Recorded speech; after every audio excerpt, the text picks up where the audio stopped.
Well, for more on this, I'm joined this evening here in the newsroom by Asif Arif, who's Director of Public Affairs of the Ahmadiyya community, an attorney also and an advisor to the socialist government on questions of secularism. We're delighted to have you with us. Also joining us live from Berlin, Jan St. Pierre, the CEO of Moscon, which is a security consultancy. Thank you very much indeed for being with us. First of all, Asif Arif, we were just hearing there, France is engaged in a number of theatres that make it a natural enemy for a variety of different jihadist organisations, for a number of different Islamist extremist organisations, but that's not all. France is also, and this is something that really came to the forefront at the time of the Charlie Hebdo attacks, a strongly secular nation that really shouts its secularism, and that's another of the reasons that it's been particularly attacked over the last few years, and that it's excited the anger of jihadists. Yes, because when we see the last couple of years, when you see the debate on secularism and when you see how it attacks the Muslim community over here, it brings up some subject on which they can attach themselves and tell, you see, Muslim people, you are being hijacked by your rights and everything. So let's see what Daesh can do about this. We can kill people. And of course, Muslim community in France is not. I mean, they are not under charm by this speech of Daesh. But of course, this speech and this way of talking can trigger some people who are in such state of mind or in such precarity situation. And that's exactly what Daesh is trying to do. And that's something, Jan St. Pierre, that seems to have been fairly effective here in France. There is, of course, Europe's largest Muslim population, whilst the great majority, of course, does not adhere to the sort of call that the jihadists are making. There are those, perhaps at the margins of society, disaffected, disabused young men and women who have heeded that call, who've gone to fight in Syria and Iraq, and more recently, who've decided to stay at home and carry out the struggle here. Yes, first of all, good evening. Indeed, and I think the fact that we possibly have another attacker that was under 20 years old, which is also one of the, been often the case in the recent attacks in Germany and elsewhere, we're definitely dealing with a lot of young people under 30, under 20 that feel they don't belong or can't find their place in society. That's a big issue. And another issue internally for France is that there's been a big struggle. I mean, going back 10 years, 12 years with the riots and again last week, more riots and work issues. There's a lot of frustration in French society as a whole. And this is a perfect, radicalism and the discourse of extremists, especially like Daesh. It's a perfect outlet for these people. And unfortunately, France and the population are paying the price. I think, yes, there is the French level of seeing this problem of terrorism and everything. But I think some people do not analyze the European level of this threat too. And we've seen an awful and a dreadful week in Germany, for instance. Yeah, exactly. But also we need to take into account that Daesh is following all the news of what is happening under the European territory. And what they can see is that, for example, the Brexit, who can be something that you cannot think about, but who is dividing the Europe, is something very useful for Daesh because they are going to use this against European population. Jan St. Pierre, it is, I suppose, one of the assumptions that one has to make that the Islamic State group and those who adhere to their call, to their cause, living here in Europe, even if they're not specifically linked to them in any concrete and tangible sense, will be looking at the series of events over the course of the last few weeks and the violence that has become almost a part of our daily lives in countries like France and Germany, it seems, over the course of the last few months, and that will be encouraging, feeding the minds of those who have these sorts of violent aspirations. Absolutely, and to follow up with what was said currently, it's exactly this. It's a principle of divide and conquer, and also to notice, there was once upon a time, about 5, 6, 7 years ago, France had this aura of invincibility in terms of counterterrorism. I remember quite well an article in Foreign Affairs where France was presented as the worst place to be a jihadi in the Western world. Germany also had this aura where now the dam is broken. People, to use the expression, they've seen blood, and they know that their enemy can be weakened, that it can be hurt, and obviously they feel now that they want to take part as well. And the fact that they're going low scale, not sophisticated, using knives, using kitchen knives, using cars, it just shows that they'll take anything that's at hand to perform the attacks. And the fact that we're seeing a streak now throughout Europe of such attacks, including just before the Brexit with Joe Cox, even if it's not Islamic terrorism, it is nonetheless extremism and terrorism. There's a mood for it, and everybody just feels that it is appropriate now to express these grievances in a very violent way and note that the authorities don't seem to be in a position to stop them. It seems almost impossible to imagine, Asif Arif, what the authorities can do. We said it after the Nice attack. How do you prevent a man who's not even flagged up to security services from renting a truck and ploughing it into a crowd of people? The same thing comes to mind tonight. These men, at least one of them we now believe, and we'll know more tonight, was being actively watched, we believe, by French security services. And yet, how do you keep people, even if you know they should be being watched, under watch all the time in order to prevent this sort of attack? And all they used were knives. I think, well, all the propositions that they are currently led by Les Républicains, by putting some administrative center for the Fichier S, the potential radicalized people, to put them into the center is not really, it's against our principle, it's against fundamental rights. So that's not the good solution. But on the other hand, we cannot find any proper solution. And I think the solution should come from the civil population, because we always look forward to what authority will do, what our politician will do. But at the same time, French people will say, we are over politics. Yeah. So the thing is, I think population can do something. When you see, you mentioned the fact that I'm director of public affairs of Ahmadiyya Muslim community.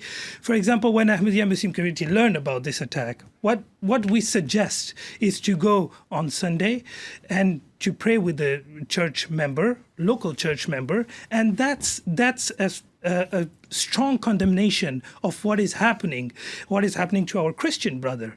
And I think the response, the positive response, will come from population, and then after it's the liability from media to cover it up a little bit, because the thing is that Daesh can only live and can only gain strength if we continue mediatizing his acting and his way of killing people. Which and inevitably everything. We do.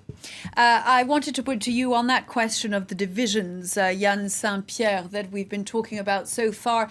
The targeting this time of a church, the mention of the crusade and the subsequent communique on the part of the Islamic State group. This is perhaps a new form of attack. It's the first time a church has been successfully attacked here in France. There have been attempts in the past. This adds a new dimension to it, as we were just hearing a moment ago, that touches on the religious divides that clearly the Islamic State group is hoping to worsen. I totally agree with this, and I also agree with the need to include the civil population into the solutions. This is exactly this. Daesh finds a way to always escalate the violence. They hit so-called soft targets. They go for airports, public transport, stadiums.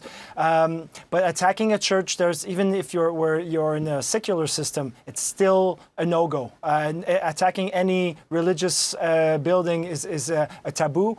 And by deliberately saying we're going to attack a church, they really want to incite even more hate and struggles between Muslims and Catholics. And this is a way for them to really escalate the whole process. It's part of their strategy, and I fully agree. The real response will come from the population. Will they let themselves be divided by such actions, or will they show resiliency? And I think in France, I think in Europe in general, we'll see the latter. Now, the French President, Yann Saint-Pierre, stay with you for a moment, made clear again in his pronouncement immediately after the attack on the outskirts of Rouen there that this was about war, that the Islamic State group would be taken on, just as he did after Nice. It would be sought out in its redoubts. Clearly, the French government believes that pushing the Islamic State group back on the ground is crucial to winning the security war here in France. Well, I think I would not like to be in François Hollande and President Hollande's position right now, because it's basically damned if you do, damned if you don't. You know, there's people in France are clearly disappointed with their leaders as a whole. There seems to be no solution to attacks that have been going on now for over a year and a half on a regular basis. And the response last November was to increase the airstrikes against Daesh in Syria. The results haven't been there. And so if he starts saying now, well, you know, we'll have a more a comprehensive approach. My plan is, 2 or 3 years or 5 years or 10 years. That's political suicide. And so he needs to find this balance between being, the strong leader that will respond forcefully, but at the same time to start understanding that other solutions will be required, because right now it will only be escalation for François Hollande and France. Asif Arif, whatever happens and whatever the longer term fortunes the French government's fight against the Islamic State group on the ground and at home against its believers, those who adhere to its principles in terms of security, this is going to get worse before it gets better, and we're going to have more of these kind of attacks on a regularity, and that is frightening. Yeah, I think, we can see the last couple of weeks. I mean, it goes by increasing every day. And each and every day, being a Muslim in France is having we are going through very weird phases, because we are seeing these people who are like, oh God, please don't say that I'm coming from Daesh, or don't say, because the debate will go on and on and on, And what they did actually today, and I have to pay my condolences to all the family of the victims today. They just attacked some of our brothers, and the Christian community here in France. Yes, they are severely attacked today, but I think they know that if they need a shoulder, they can come to their Muslim brother, and they will always be there for them. So I think this is the message.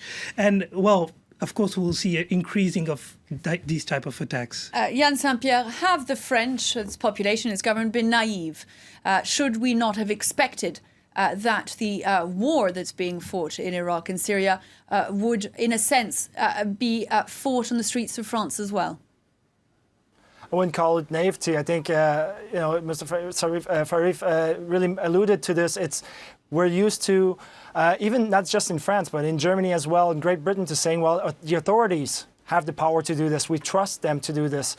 I think right now what France is realizing is the same way what Israel realized decades ago. Basically, violence is part of our daily lives, political violence, and everybody needs to be a part of the solution. And that means, France, without being naive, needs to understand now that, the days where only the government, only authorities were in charge of security, those days are gone. And everybody needs to put the shoulder to the wheel and make sure that all the resources are at hand and used properly to protect the population. Asif Arif, listen to you both. One understands the need for cohesion, the need for gathering together, for avoiding the sorts of divisions that the Islamic State group are trying to create. And yet we're entering an electoral period here in France, inevitably, and we saw it after Nice. We've seen it again today. The opposition will speak out more forcefully, perhaps, than it did in the wake of the attacks after Charlie Hebdo and the 13th of November, partly because we're entering an electoral period, partly because the population are fed up with this sort of attack and are fed up with the fact that the government has not managed to bring them to an end. Yes, of course. I mean, when you have these type of attacks, and when you have all the same solution, because these solutions that they're putting on the table or they're debating in the National Assembly, they are not from yesterday. They are from a couple of months. They were talking about it right after Charlie Hebdo attack. So I think the main problem is that we have no solution at all, because the thing is, this type of attack are so ununderstandable for a normal human being that we cannot try to fix it out is basically to put one guy who is surveilling each and every people every day, 24/7, and that's not possible. So we need to find out, something more cohesive. It can be the discussion in between intelligence services. We have struggle to discuss. Some people have some information and some other have other information, and they are not talking. This is one of the points, Yann Saint-Pierre, that has clearly come out in the wake of the last 18 months, that there is a problem of coordination between France's security services. Absolutely, but that's again not being adapted to the new way of doing things. It could have changed after September 11th. There was enough material there to say, well, we need to improve collaboration. But things went well in Europe. Europe was partially spared, aside from the attacks from in Madrid and in London. But Europe as a whole was fairly protected within that decade. And so the need to reform, the need to change a mentality, the need to change a culture wasn't really there. And now they're trying to play catch up. So trying to compensate after for 18 months suddenly to say, well, we're open, we'll change the way we've done things for decades is very difficult to do. Some are still reluctant because they want to be not necessarily to have the glory, but yeah, that's a huge point. And yet, for the time being, and very briefly, Asif Arif, 18 months on, the French are very cross that this particular failing, the lack of coordination, has not been fixed. It should have been fixed after Charlie Hebdo. It should have been fixed because it has been fixed for some while. Right after the Charlie Hebdo attack, what happened is that the Kouachi brother, when they run away and everything, Bernard Cazeneuve called a secret meeting in between all the different members of intelligence of different bodies. And they talk together. And when they talk together, they make a good result. So this was the good point. So they know how to do it. They have all the means to do it. So they should do it. It's time they did. Asif Arif, Yann Saint-Pierre, thank you very much indeed for being with us on tonight's debate.